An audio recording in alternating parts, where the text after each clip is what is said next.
Армысыз YouTube көрермен. Жаңа жыл келіп, коланы құмарыңыз қанғанша ішіп болсаңыз, енді оның зиянды тұстарына қайтадан оралып айта кетейік.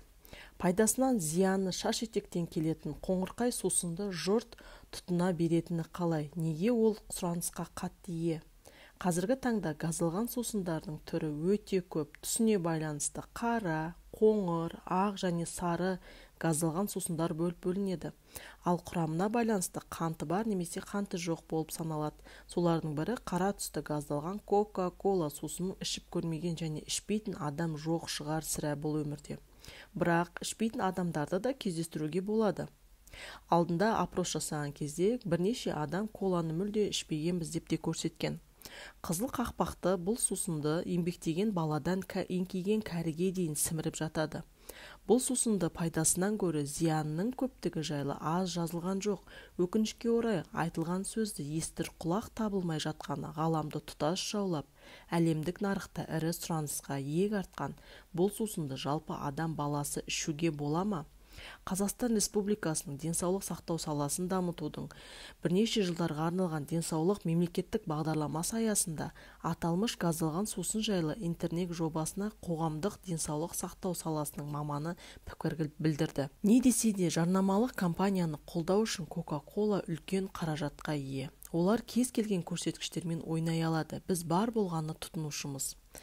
Сіз оларға қарсы шыға алмайсыз, сұрақ та қоя алмайсыз. Сонымен коланың құпия формуласы кашенил жәндіктерін ұсақтау арқылы пайда болған сұйықтық.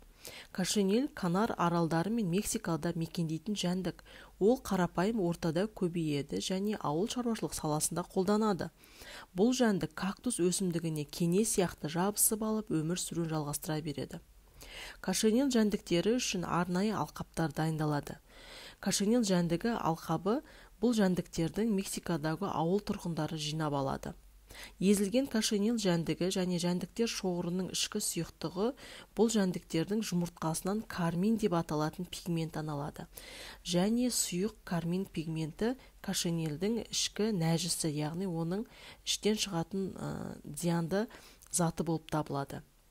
Кептірілген кашенил үнемі мейізге ұқсайды, бірақ бұл кептірілген жәндіктердің көп түрі осы кола өндірісінде пайдаланады. Ауыл тұрғындары осы дайындалған кептірілген кашенилді ұнтақтап, оны классикалық тұрғыда колаға қосуға дайындайды. Ацтектер мен латындар матаны бояу үшін де осы карминді алып пайдаланған. Денсаулыққа зияны болғандықтан алдымен бұл сусынды Үндістанның жоғары соты таратуға тыйым салған. Кейіннен Латвия елімен Кока-кола мен Пепси сусындарын бастауыш сыныптарда таралуына тыйым салса, ал Англия мен Украинада тек бірнеше мектепте тыйым салынған екен. Кола дегеннің шикізаты мия тамыры. Ал бұл тамырмен түрлі сүтті қоректілер қоректенеді. Соның ішінде тышқандар да онымен қоректенеді. Өндіріс кезінде бұл өсімдік тамырларын үлкен компаниялар экскаватордың көмегімен тонналап жинайды. Тонна тамырларды жинаған кезінде олар тышқандардан тазартып отыруға қауқарсыз. Сол себептен мия тамырларының арасында болған жәндіктермен бірге престелу кезеңі өтеді. Тек сол кезде ғана аңның терісі, табандары және тағда басқа массадан алынып тасталынады. Сусын күңгірт түсті болғандықтан өсімдік тамырларын сұйықтығымен бірге тышқандардың қаны мен асқазан сұйықтығы көзге көрінбейді. Әрине кола сусынын өндіретін алып компаниялар химиялық заттардың көмегімен зиянды заттарды бейтараптауға тырысып бағады. Жоғарыда айтып кеткеніміздей 23 жыл жұмыс істеп ойлап тапқан фармацевт өмірінде ешқашан бір стаканда кола ішпеген көрінеді. Себебі ол коланың қандай заттардан, зиянды заттардан тұратынын білген. Кармин кашенил жәндігінің сұйықтығы. Кашер сертификатын ала алмаған. Кашер сертификатын көп деген елдерде өте құнды сертификат болып табылады. Оны алу үшін көп требованияларға, яғни қатаң сұраныстарға жауап беру керек. Сондықтан кейбір елдерде оны өндіру қиындықтар туындатады. Кейбір мұсылман елдерінде бұл сусындарға тыйым салынып харам саналған. Бұл сусын бүкіл әлемдегі адамдар арасында кең танымалдыққа ие. Күн сайын планетада миллиондаған адамдар оны сатып алып ішеді. 19 ғасырдың соңында пайда болғанымен қазіргі уақытта сусындардың арасында бірінші орында тұр. Сонымен қатар қазіргі таңда Кока-коланың басқа да түрлері бар. Мысалға Пепси-кола, Афри-кола, Кока-турка деген сияқты. осы танымал сусынды ішкеннен кейін ағзамызға қалай әсер ететіні жайлы ойладық па? Алғашқы реакция қанттың қанға түсуіне байланысты. Сусын асқазанға түсіп, өңешке таралып, ішектің қабырғасына тез сіңеді. Кока-кола бауыр мен ұйқы безінің шырышты қабығын тітіркендіру салдарынан көмірсуларды майлы шөгінділерге ауыстырады. Мұндай реакция инсулиннің күрт және әркелкі шығарылуымен тудырылып, қант көтеріледі. Шамамен жарты сағат өткеннен кейін ағзаға кофеиннің сіңуі тоқталып, адам өзін көңілді сезінеді. Көздің қарашықтары көтеріліп, артериялық қысым тез арада көтеріледі.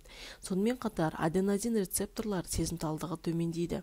Мұндай салдарлар адамның жүйке жүйесін қоздырып, оны ұйқышылдыққа босатады.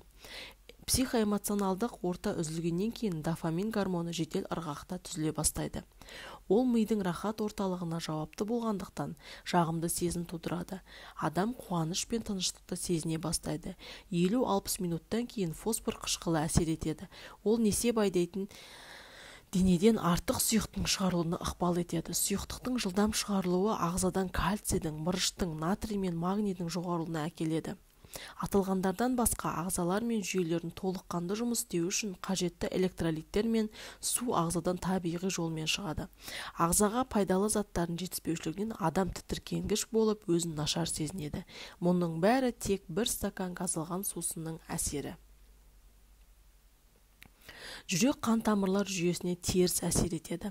Ағзаға зияндылығы мен сусынның құрамында кофеиннің жоғары байланысты. Кофеин артериялық қысымды зиянды түрде әсер етеді. Коланы гипертониядан зардап шегетін адамдар ішпеу керек. Кофеин жүрек бұлшық етіне қосымша зиян келтіреді. Әлсіз қан ұйуы бар адамдарда бұл сусынды ішімге мүлдем тыйым салынады.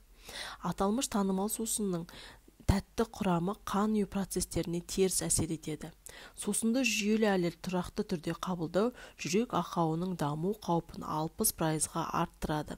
Ағзадағы кальцийдің мөлшерін азайтады. Не де болса, пайдасы жоқ газдалған қара сусынның орнына ұлттық дәмімізге арналған саумал, қымыз, шұбат ішіп, өз денсаулығымызды нығайтайық. Ал сізге денсаулық керек пе? Кока-кола сергітетін алкогольсіз сусын көптеген елдерде кеңінен таралған. Кока-кола компаниясының өнімі 2006-2010 жылдар аралығында әлемдегі ең үздік бренд саналған. Кока-коланың құрамындағы ортофосфор қышқылы адам ағзасындағы кальций тапшылығына әкелуі мүмкін. Дейл Сентлер бірнеше зерттеу нәтижесінде фосфор адамның қанының құрамындағы кальций тұзын көбейтіп, бүйректе тас пайда болуына әкеліп соғатынын дәлелдеген. Құрыта айтқан кезде, қадірменді YouTube көрермен, әр зат өзінің мөлшерімен болу керек. Видеоның басында айтып кеткенде, егер бұл өнім сіздің өміріңізде күнделікті пайдаланатын болсаңыз, ол сіздің организміңізға жиналып, өзінің бірнеше дерттерін, зиянды тұстарын көрсетуі мүмкін.